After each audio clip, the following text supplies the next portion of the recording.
me that I'm never gonna make it. They want me to do something that could make sense. They hate when I keep dreaming I'll be famous, but I don't give a fuck, I'ma keep chasing.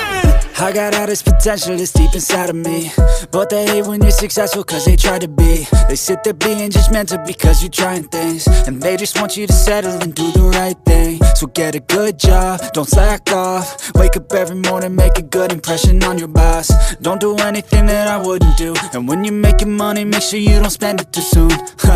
Fuck that, I'll do what I wanna do. I got a different path from everyone, and that includes you. Who are you to tell me how to live life? In these times it feels like nobody's right, yeah. So I'ma figure out what else we succeed, and then invest all of my time into that and proceed. I need whatever the hell could make me happy, and I don't think you have a clue what could that be. They tell me that I'm never gonna make it. They want me to do something that could make sense. They hate when I